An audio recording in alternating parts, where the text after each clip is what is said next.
Hello guys and welcome back to my channel. I'm Forrest and in this one we will review the patch notes of the patch 26.3 from a jungle perspective. Let's see who is being buffed, who is being nerfed, who should you play and who should you avoid playing from the next patch.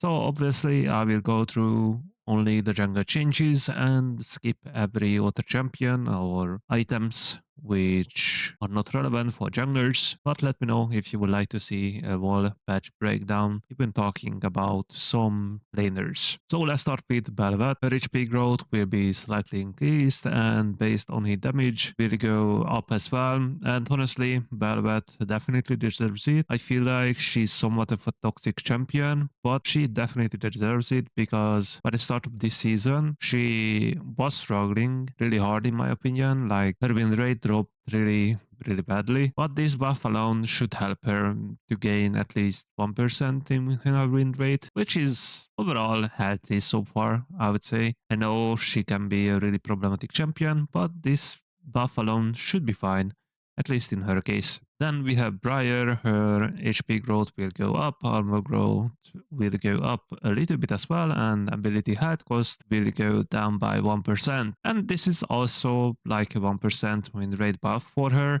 even though I think this champion is more like of a low stomper. And in the lower ranks, I think that Briar is already performing really well. So this buff will make her slightly better. Like I said, probably another 1% win rate for her. So if she's at 50%, I mean, I think she's around 50 to 51%, depending on the rank, usually around 50%. So 50 to 51% win rate on champion like Briar, who is pretty much a straightforward champion, is still somewhat in a healthy spot, if you ask me.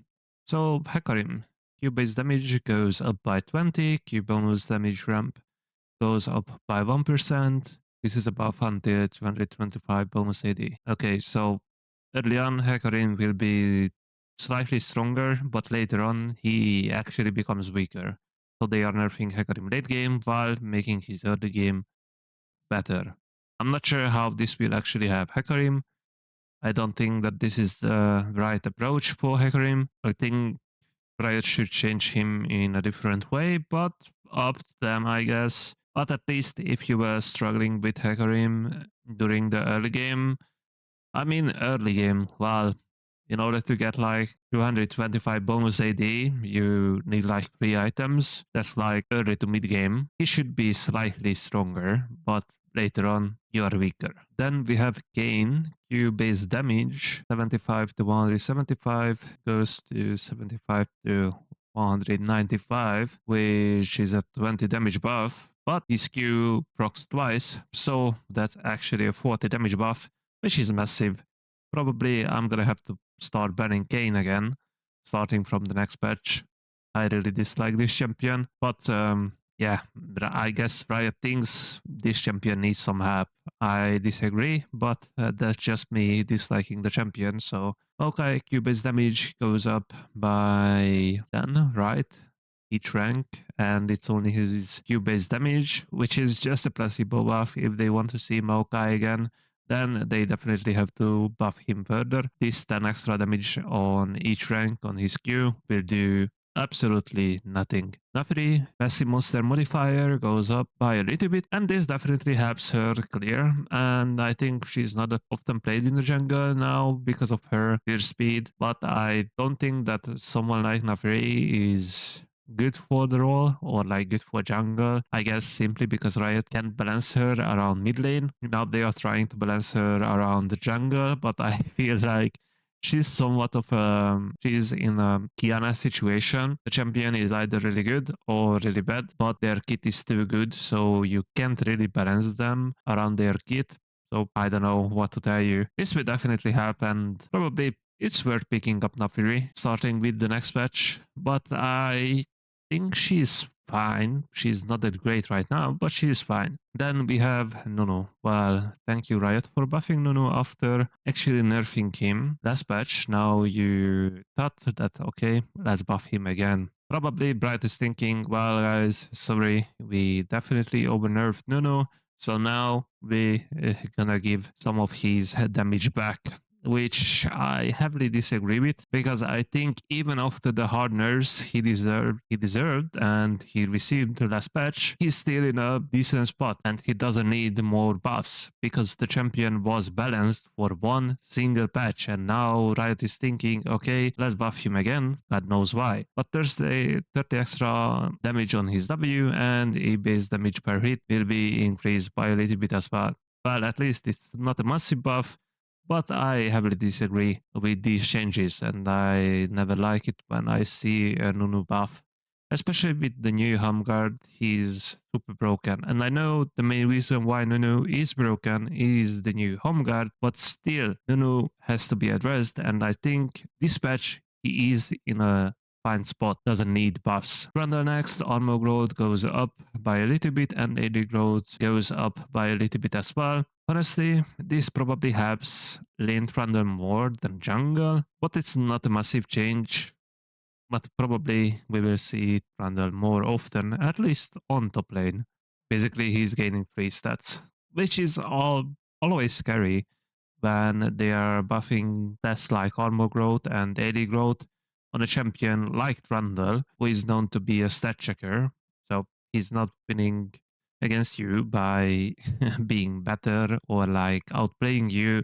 He's just stat checking you and killing you easily. So why? Why are we buffing her? Health growth goes up and AD growth goes up as well. Well, nice. Riot basically made by pick or ban. She's already played very often in the high ranks and in pro play. And this champion cannot be balanced because you either balance it around pro play, so the champion is somewhat weak in solo queue or more like really weak, or you let the champion be strong in solo queue and turbo broken in pro play, so she is first picked or banned every single game. And I think we are heading towards the pick or ban in the top ranks and in pro play. Don't think that Riot should buff Vi, but I guess her pick rate in the lower ranks is not that great, and Riot looks to change that while making her pick or ban in the high ranks. But whatever, we will see. But I'm scared of these changes, honestly. Since our passive max HP heal will be increased by 1%, E bonus attack speed will be increased as well by a fair amount, actually. Maybe we're gonna see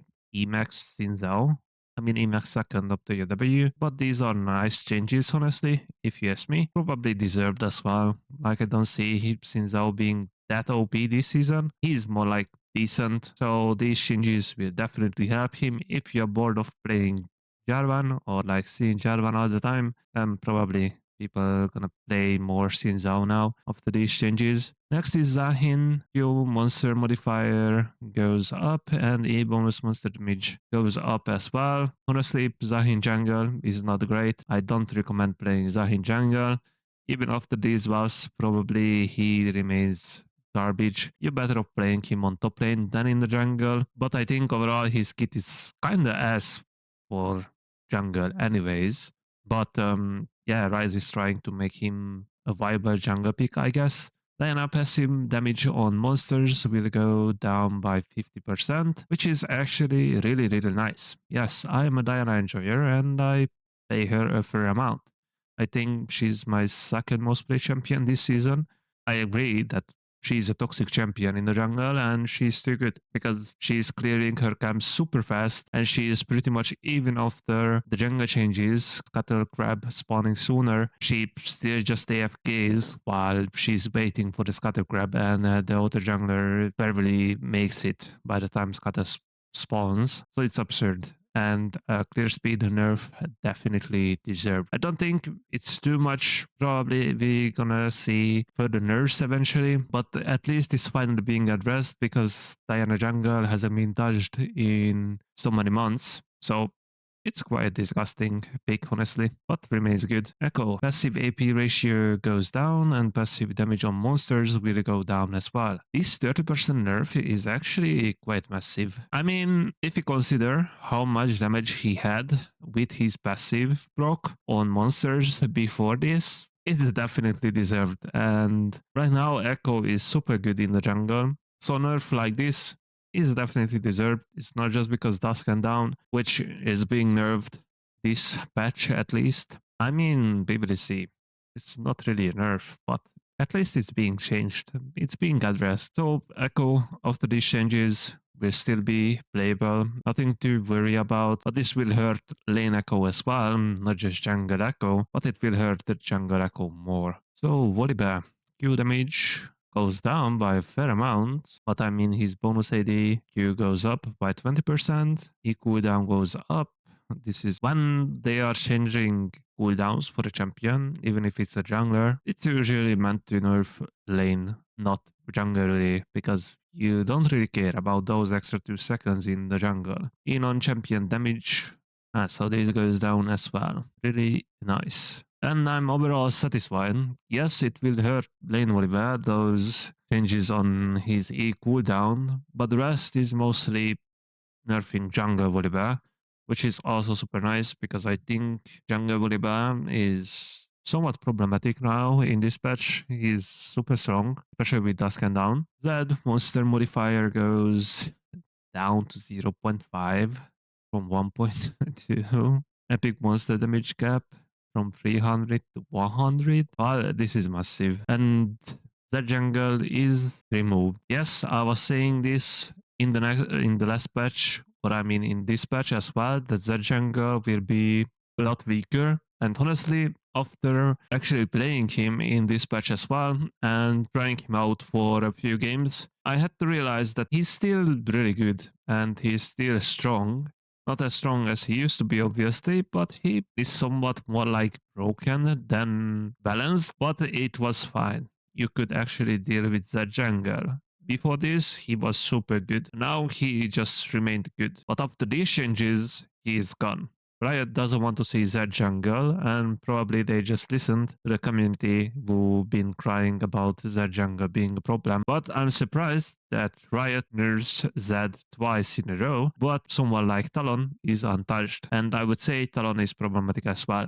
Melee Q base damage on the Jace is actually increased. Range Q damage, I guess, will go down because his melee Q damage is being increased. Yeah, that's what's going on. His Q bonus monster damage is being decreased as well. So another Jace jungle nerf, definitely deserved. And I don't want to see this guy in the jungle, but even after the latest nerfs, he was still too strong. Even though I thought that those nerfs will hurt him more, but it didn't. Definitely deserved another nerfs. I want to see this guy gone from the jungle, and probably everyone. I like even those who were abusing Jace jungle. I don't think that they actually enjoyed him, but they had to abuse it for RP because it was free RP, honestly. Recently, I have been using cashback over Magica Footwear, and honestly, it feels nice. If you're playing a champion like Graves, which obviously I do, then having cashback is really, really nice. Yes, you have to give up on the 10 extra movement speed, and yes, you have to give up on 3 boosts, but guess what? If you delay your boots, you finish your Yumus, thanks to the cashback, you will have enough gold to actually buy boots. So it's pretty much still free boots, just you lose the 10 extra movement speed. And since you're buying a lot of expensive items, cashback was really, really nice on Graves. And I think even after these changes, cashback is totally fine. Probably a 1% nerf would have been deserved, but a 0.5% nerf is still totally fine. And honestly, you should still use this rune. But if you're someone who just prefers Magica Footwear, then go for it. It's totally fine. It's preference, but in my opinion, it's worth taking it over Magica Footwear. I think Riot is going to nerf the rune next patch again, probably by another 0.5%, and they should have nerfed the rune by 1% from the start, but whatever. So let's go over Endless Hunger first, and then I'm gonna talk about Dusk and Dawn. Endless Hunger, additional longsword in build path, and the cost will go up by 100 gold. We'll get 5 additional AD for that 100 extra gold. And honestly, I don't get this change at all. We have to buy one more longsword. But the problem is, this would be a nice change if you would buy this item between your first to second, maybe between first and third item. but you're building this late. You're building this item as your fourth or fifth item. Having a better build pad late game doesn't really matter. Yes, the 580 is nice for an additional 100 gold, but still the better build pad doesn't really matter because when the build pad matters a lot is during the early game. That's why someone like Graves, even though like Storm Razor, the build pad is so disgustingly bad with all the crit, with all the attack speed, and the BF sword that you can't afford that item early on because the build pad is too bad. That's why we are going in with Ghostblade because that build pad is really, really nice with all the long sword it has. With Dirk, those are cheap components, so the build pad is really nice and you want to get those items early on. But later on, you can afford BS Sword, you can stay longer on the map, you can farm more, you can gain more resources. So the build pad doesn't matter by that point. But I guess it's whatever. It's a nice change of draw. Dusk and Dawn, spellblade damage, 100% base AD plus 10% AP goes down to 75% base AD plus 10% AP. The health will go up by 50. So actually, for someone like Diana, I said this in my yesterday's short, that this is actually really nice. Yes, you will deal less damage because the spellblade the damage will go down, but you gain an extra 50 health. So this is not really a proper way to nerf this item or like to address the problem with this item because guess what? Someone like Diana actually loves buying health as well because her W shield scales with extra health, not just with bonus AP, but with bonus HP as well. People are buying this item on champions like Diana because being able to proc your passive twice is really, really massive and you deal a disgusting amount of damage. So that's why the item is so broken, and I think it will definitely need further adjustments because, well, even though Freak said that like 3 to 4 champions can abuse this item and it's not problematic at all, well, we already know that it's not true because several laners can abuse this item and several champions became problematic because of this item and several junglers became problematic because of the item. Yes, they were a problem even before Dusk and Dawn being a thing, but now they are super, super good. So just because Riot is changing the item slightly, I don't think it's enough. I think Dusk and Dawn change is right. We will see how this next patch goes. But I think not seeing Kaisa in the nerfs list is a problem and it's a mistake. I guess Riot is unaware of the Dusk and Dawn situation, or they just ignore it and think that people are gonna have fun with Dusk and Dawn. But whatever, I would say Gwen deserves a nurse as well, but I don't see any Gwen here. So whatever. Let me know in the comments what do you think about these changes and should Riot actually nerf anything further. Leave it down in the comments. I hope you found this helpful, and if you did, let me know in the comments and make sure to hit the like and subscribe button. Don't forget to join my Discord server as well for free and paid coaching if you are interested and want to improve and want to reach your dream rank in season 16 as well. So see you all in my next video. Peace.